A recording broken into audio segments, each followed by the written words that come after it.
मीरा भाईंदरमधील उत्तन Sakri police ठाण्याच्या हद्दीत एका कौटुंबिक वादाने भीषण वळण घेतले आहे. पत्नीवर चाकूने हल्ला करण्याचा प्रयत्न करणाऱ्या वडिलांपासून आईला वाचवण्यासाठी धावलेल्या मुलाचा चाकू लागून दुर्दैवी मृत्यू झाला. या घटनेमुळे परिसरात मोठी खळबळ उडाली आहे. मिळालेल्या माहितीनुसार कुटुंबातील एका नातेवाईकाच्या साखरपुड्याला जाण्यावरून पती पत्नीमध्ये वाद झाला. हा वाद इतका विकोपाला गेला की संतापाच्या भरात पतीने पत्नीवर चाकूने हल्ला करण्याचा प्रयत्न केला. याचवेळी आईला वाचवण्यासाठी मुलगा मध्ये पडला, मात्र हल्ल्यादरम्यान चाकू मुलालाच लागल्याने तो गंभीर जखमी झाला. त्याला तातडीने रुग्णालयात दाखल करण्यात आले, परंतु डॉक्टरांनी तपासाअंती त्याला मृत घोषित केले. घटनेची माहिती मिळताच उत्तन सागरी पोलिसांनी घटनास्थळी धाव घेत आरोपी वडिलांना ताब्यात घेतले. त्यांच्याविरुद्ध गुन्हा दाखल करण्यात आला असून न्यायालयाने त्यांना 3 दिवसांची पोलीस कोठडी सुनावली आहे. भाईंदर पश्चिम विभागाचे सहाय्यक पोलीस आयुक्त कन्हैया थोरात यांनी या घटनेला दुजोरा दिला असून या प्रकरणाचा सर्व बाजूंनी सखोल तपास सुरू असल्याची माहिती पोलिसांनी दिली आहे.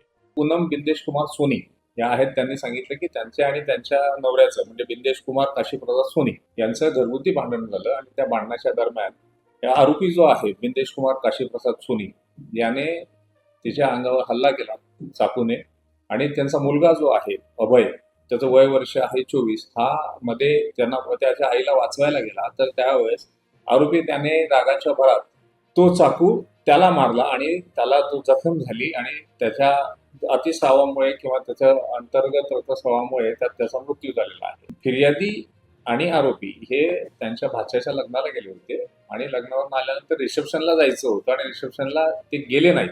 त्याच्या कारणावरून त्यांच्यामध्ये वाद झाला आणि त्याच्यावरनं ही दुर्दैवी घटना घडलेली.